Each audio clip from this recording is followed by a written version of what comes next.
Los judíos murmuraban porque había dicho: yo soy el pan que ha bajado del cielo. Los judíos, entiéndase, no todos los judíos, sino los judíos del régimen, es decir, los adictos a la institución religiosa.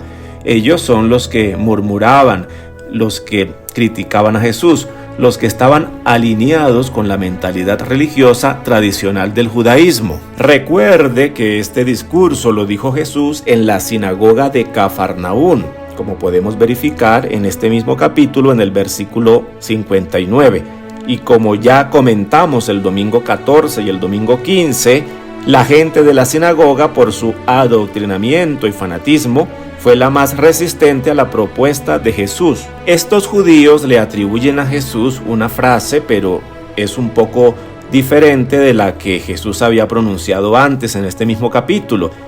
Jesús había dicho: el pan que baja del cielo, en presente. Ellos ponen la frase en pasado: el pan que ha bajado del cielo, refiriéndose a un momento histórico particular, concreto. Jesús, en cambio, hablaba de su misión de dar vida en presente, porque su acción de dar vida es continua, es permanente. Por eso dice: el pan que baja del cielo. Ellos siempre están apelando al pasado, desconociendo la novedad de la propuesta de Jesús. Cualquier parecido con la realidad actual de muchos católicos es pura coincidencia. Bajar del cielo es una de las claves para comprender a Jesús en este evangelio. Se trata de una metáfora que no podemos entender literalmente. Murmuraban, criticaban, es el mismo verbo que en el Antiguo Testamento se utiliza para hablar de las murmuraciones en el desierto. Los israelitas murmuraron contra Moisés en el desierto por no darles de comer como comían en Egipto. Juan nos recuerda que el pueblo estuvo contra Moisés en esa época. Aquellos no confiaron en Moisés y estos no confían en Jesús. No olvidemos que estamos en clave de Éxodo. ¿No es este Jesús el hijo de José, cuyo padre y madre nosotros conocemos? ¿Cómo pues ahora dice: del cielo he descendido?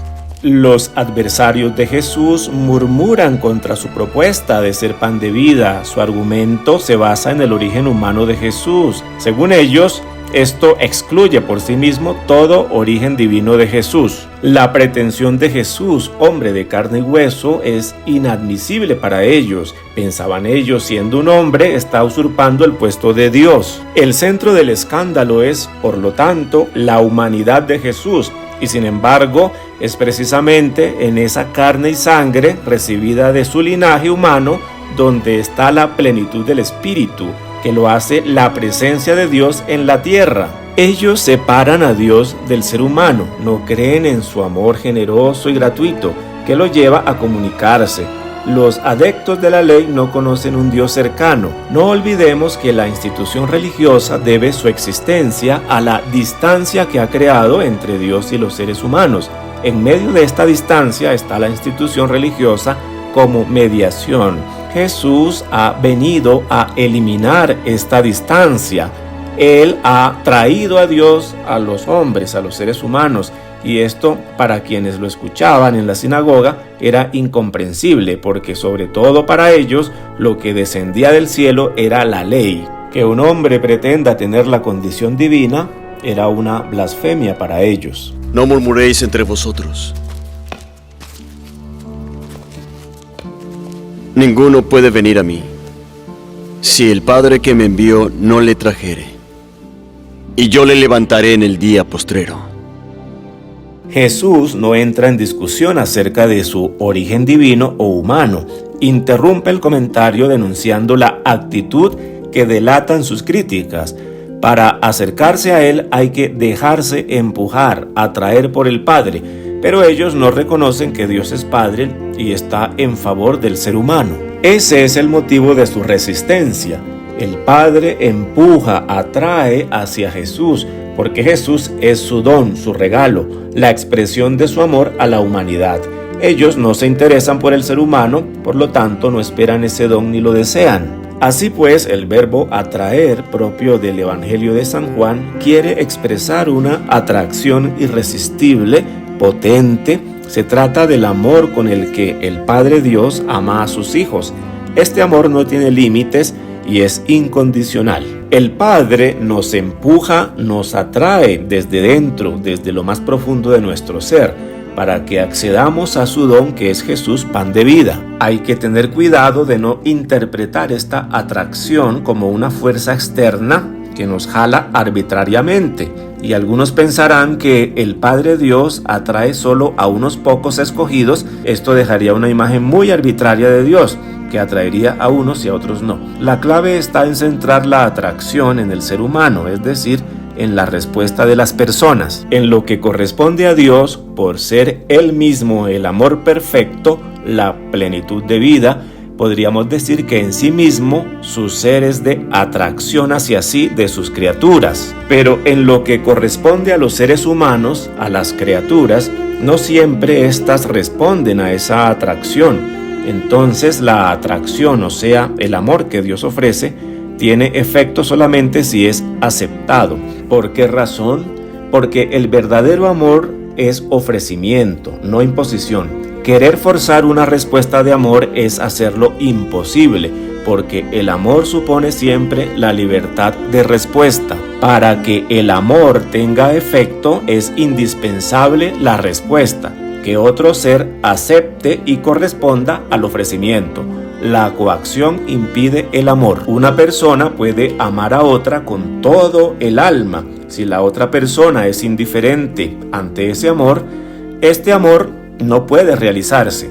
Por lo tanto, el amor admite el posible fracaso. Así pues, si el Padre no nos atrae, es decir, si este Dios bueno, amor, misericordia, servicio, generoso, vida, salvador, cercano, tierno, no nos atrae, no podemos ir hacia Jesús por la sencilla razón de que Jesús es el Dios hecho hombre. Las autoridades, estos judíos religiosos atrincherados en su sinagoga, en su teología, en su religiosidad, en su ley, no aceptan a Jesús, es decir, no aceptan el don de Dios, porque para ellos Dios es sobre todo un legislador, un castigador, un vengativo, un ser a quien había que someterse ciegamente. Lógicamente, el Dios de Jesús no les atraía. La resurrección era admitida y defendida por la escuela farisea como premio a la observancia de la ley. Jesús afirma que no depende de esa observancia, sino de la adhesión a Él. No hay más resurrección que la que Él da y que va incluida en la vida que Él comunica. El amor de Dios es eterno como la vida que Él transmite al ser humano. La resurrección, por tanto, para Jesús no es un premio final, sino que hace parte ya de la existencia misma del ser humano. Vivir como resucitados y ser testigos de la resurrección del Señor es una vivencia, exigencia esencial del cristiano. Escrito está en los profetas, y todos serán enseñados por Dios. Así que todo aquel que ha oído y ha aprendido del Padre, viene a mí. Jesús toma un texto profético, Isaías 54:13, que se ponía en relación con otra profecía, la de Jeremías 31:33. Meteré mi ley en su pecho, la escribiré en su corazón, deduciendo que Dios inculcaría al pueblo la fidelidad a la ley mosaica. Jesús, sin embargo, da una interpretación diferente. Dios no enseña a observar la ley, sino a adherirse a Jesús. De ahí la frase siguiente: todo el que escucha al Padre y aprende se acerca a mí. Ya no hay que aprender una ley. Ahora, en la lógica del reino, lo que se aprende es el amor, un modo de ser, el modo de amar, un estilo de vida. Según este pasaje, Dios no elige a algunos privilegiados para que crean en Jesús. Su enseñanza se ofrece a todos y a todos es posible la adhesión. Pero hay que aprender del Padre y dejarse atraer, como ya hemos explicado. La manera como el Padre hace oír su voz y enseña al ser humano la señala Jesús al desplazar el término Dios de la profecía del Antiguo Testamento por la palabra Padre, que designa a Dios como creador de vida y lleno de amor al hombre, al ser humano. Todo el que vea en Dios, en este Dios Padre, un aliado del ser humano, se sentirá atraído hacia Jesús. Quien vea a Dios como un enemigo del ser humano, difícilmente se sentirá atraído hacia Jesús. No que alguno haya visto al Padre, sino aquel que viene de Dios. Este ha visto al Padre. El Padre no es inmediatamente accesible. Solo Jesús, que procede de Él, tiene una experiencia inmediata.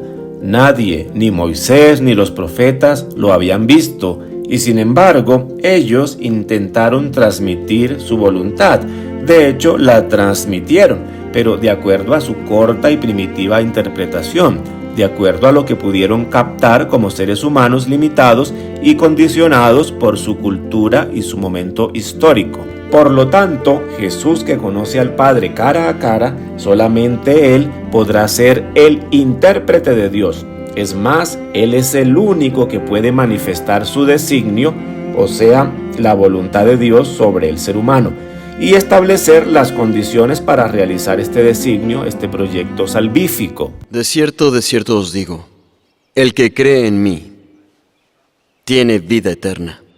El efecto de la adhesión personal a Jesús es para el ser humano una nueva calidad de vida que por su plenitud es definitiva, es decir, es eterna. Así pues, el ser humano se realiza, se desarrolla por la adhesión a Jesús, por la fe en Jesús. No se trata de un simple creer. Uno puede creer y no estar adherido a Jesús y a su mensaje. Por lo tanto, el que se ha adherido a Jesús, ese posee ya vida eterna. El que cree tiene vida eterna. Atención que no se usa en esta frase el artículo determinativo. No dice la vida eterna, dice simplemente vida eterna, porque no es algo agregado, añadido. Es la vida que por sí misma es ya eterna para cuantos han acogido a Jesús y su propuesta del reino, para cuantos se han adherido a Jesús. Esa vida eterna ya está en nosotros, solo espera ser activada, desplegada. No esperes a morirte para vivir la vida eterna. Hay vida eterna antes de la muerte. Yo soy el pan de vida. Jesús es la vida definitiva, la vida eterna. Esta afirmación no indica solamente ni en primer lugar una duración indefinida, sino una calidad nueva. Su duración sin fin es consecuencia de su calidad, por ser la vida que pertenece al mundo definitivo, al mundo de Dios, a la creación terminada. Por eso Jesús, como pan de vida, si por una parte se contrapone al maná, por otra se contrapone también a la ley, que como fuente de vida era llamada, según la mentalidad judía, pan, y cuya observancia, según la doctrina rabínica, aseguraba la vida para el mundo futuro. El maná daba vida en este mundo. La ley, consideraban ellos, daba vida para el mundo futuro. Jesús, como pan de vida, comunica al ser humano desde ahora, desde el aquí y ahora, la vida propia del mundo definitivo, la vida eterna. Por lo tanto, no hay que esperar a morirse. Hay vida eterna incluso antes de la muerte. Vuestros padres comieron el maná en el desierto y están muertos. Este es el pan que desciende del cielo para que el que de él coma no muera. Vuelve Jesús al tema del maná para mostrarles que aquel pan, por prodigioso que ellos lo considerasen, no comunicaba vida verdadera. Es de notar que Jesús en este discurso no se identifica con la tradición judía. Por eso dice vuestros padres. Él debió haber dicho nuestros padres, pero él no se identifica con esos padres. Él se identifica es con el Padre Dios. Jesús se independiza de sus orígenes. Ellos antes han mencionado a su padre y a su madre. Él habla únicamente de mi Padre, porque para Jesús tener a Dios por Padre no es incompatible con su origen humano. Al contrario, la universalidad del amor del Padre hace de la realidad humana de Jesús medio de comunicación con la humanidad entera. Nuestros padres, así había llamado la gente a los israelitas que en el Éxodo atravesaban el desierto. Jesús les recuerda que aquellos, a pesar de comer el maná, murieron. Su muerte no fue solamente una muerte física, sino la privación de la tierra prometida, del reposo que esperaban. Era, por tanto, el fracaso definitivo de ese éxodo. Todos aquellos que siguieron a Moisés y su éxodo, todos murieron en el desierto. Ni siquiera Moisés logró entrar en la tierra prometida. Entraron solo sus hijos. Con el antiguo maná, la generación salida de la esclavitud no logró llegar a su meta. Para ellos, el éxodo fue la ruina. el pueblo constituido en el Sinaí no alcanzó su objetivo. En cambio, la comunidad humana que funda Jesús, esa sociedad alternativa, tiene plena posibilidad de éxito. Por la asimilación a Él, sus miembros van a gozar de una vida que no puede destruirse, de una vida eterna. Su tierra prometida será una realidad para todo el que lo siga, para todo el que se adhiere a Él. Ahora el Padre Dios ofrece el nuevo pan, que es Jesús. Solo quien lo come, quien lo asimila, alcanzará su meta. La asimilación a Jesús, comer, evita el fracaso del ser humano. Por eso hay que comerlo para no morir, asimilarlo para no morir. Y el pan que yo daré es mi carne, la cual daré por la vida del mundo. El don de Jesús es su carne, es decir, el amor de Dios no se da fuera de la realidad humana. La carne de Jesús lo manifiesta y lo comunica. No hay don del amor de Dios donde no hay don de la carne. A través de la carne, el don de Dios se hace concreto, histórico, adquiere realidad para el ser humano. Por tanto, la carne de Jesús no es solo el lugar donde Dios se hace presente, sino que se convierte en el don de Jesús al mundo, don del amor del Padre. Este don es una presencia que busca un encuentro, comunicación. Dios entabla esta comunicación con el hombre en el plano humano, en Jesús y por medio de Jesús. La objeción de los judíos reflejaba el escándalo que provocaba Jesús, el hombre Dios. Según este relato, mientras Dios pone todo su interés en acercarse al ser humano y establecer comunión con él, la institución judía con sus líderes tienden continuamente a alejar a Dios de su mundo, del ser humano, situándolo en una esfera cerrada y trascendente, inalcanzable para el ser humano. Dios, por el contrario, abre la esfera divina en Jesús. El hombre Jesús, la palabra hecha carne, nos ha traído el amor de Dios. En Jesús Dios se expresa en la historia. Es en el hombre, en el ser humano, en el tiempo donde se encuentra a Dios, donde se le ve y se le acepta o rechaza. Por tanto, no está Dios en el más allá, se ha hecho presente en Jesús, en el más acá, en nuestra historia. Dios da su espíritu, su amor, pero es la carne de Jesús la que lo expresa y lo contiene. A los judíos que piensan en el Dios del más allá, la carne les escandaliza. No creen que Dios pueda ser visto y tocado. Dios, sin embargo, quiere entrar en el campo de la experiencia humana. Jesús dará su carne para que el mundo viva. La expresión supone que la humanidad carece de vida. Por eso, en paralelo con Juan 3:16, así demostró Dios su amor al mundo, llegando a dar a su Hijo único para que todo el que le preste su adhesión, crea, tenga vida eterna y ninguno perezca. El don de la vida se ofrece a todos y se comunica en el don de la carne de Jesús, en la realidad humana de Jesús y por participación en la carne de todos nosotros. En fin, este domingo el Evangelio de San Juan con este relato nos quiere transmitir varias enseñanzas. Jesús es el pan de vida que nos viene a traer vida eterna o definitiva. Vida eterna es aquella que por su calidad supera la muerte física. Por tanto, la vida eterna de la que aquí se habla es un resumen de la vida del mundo venidero, diferente por su calidad de la vida que es propia de este mundo. Para quienes comen de este pan de vida, es decir, para quienes se adhieren a Jesús por la fe, se da un cambio de estado en la existencia. Normalmente, la vida humana está caracterizada por la frustración, la infelicidad, el sinsentido, el egoísmo, la muerte. Este cambio inicia ya en la vida concreta del creyente que ha asimilado a Jesús. Una vez asimilado este pan, en el aquí y ahora de la existencia se va dando ese cambio de manera continua, porque esa vida eterna va permeando nuestro ser. Por consiguiente, hay vida eterna también antes de la muerte. La vida eterna antes de la muerte es constatable. No me diga usted que un infeliz, un miserable, un desgraciado, un mala clase está viviendo ya la vida eterna. ¿Cómo se hace concreto, realidad, ese pan de vida? A través de la carne de Jesús. Jesús es la palabra de Dios, el proyecto de Dios hecho carne, el Dios encarnado. Por tanto, la carne de Jesús se convierte en alimento, es decir, se convierte en fuente de vida para quien lo come. Pero no se trata del simple comer. Aquí comer es una metáfora de la asimilación. Esto quiere decir que para aquellos que comen el pan de vida, esto es, para quienes han asimilado a Jesús y su proyecto, su vida consiste en vivir su realidad humana tal como ha sido vivida por Jesús. Así se constata la asimilación. Puedes comulgar todos los días, pero no haber asimilado a Jesús. Puedes comer y comer el cuerpo de Cristo durante años y no haber asimilado a Jesús. De hecho, muchos mueren sin haberlo asimilado.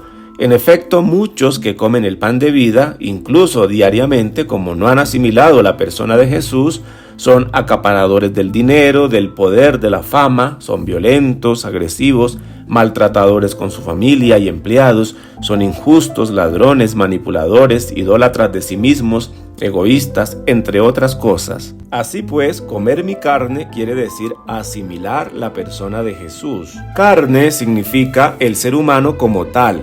Por tanto, cuando Jesús habla de su carne, está refiriéndose a su persona, a él como ser humano. Pero también carne significa el ser humano en cuanto a ser transitorio, débil, sujeto al dolor y a la muerte. Por tanto, entre más nos humanicemos, entre más sensibles nos hagamos a nuestra débil y frágil humanidad y a la débil humanidad de los otros en medio de sus sufrimientos, más se manifiesta en nosotros la realidad divina, es decir, a mayor humanización, mayor divinización.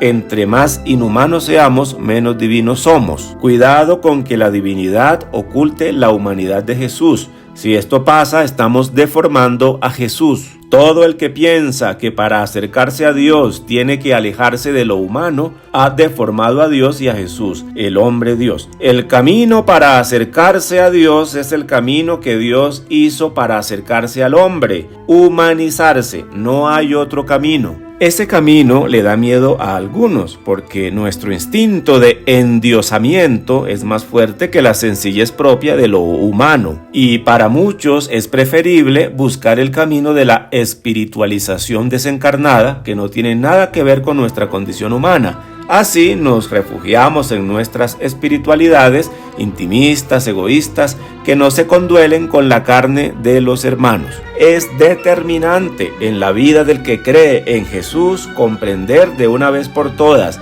y poner en práctica que lo más importante y decisivo en la vida cristiana está en nuestra humanización, es decir, que seamos cada vez más humanos, más tolerantes y comprensivos con todo lo humano y sobre todo que contagiemos humanidad a los demás, a ejemplo de Jesús, el Dios que se hizo humano. La Eucaristía actualiza esta realidad en la comunidad cristiana. Sacramentalmente Jesús se sigue dando como alimento a los suyos. El discípulo que come y asimila este pan de vida responde a este amor, a este don de Jesús con su compromiso de vivir como Él vivió.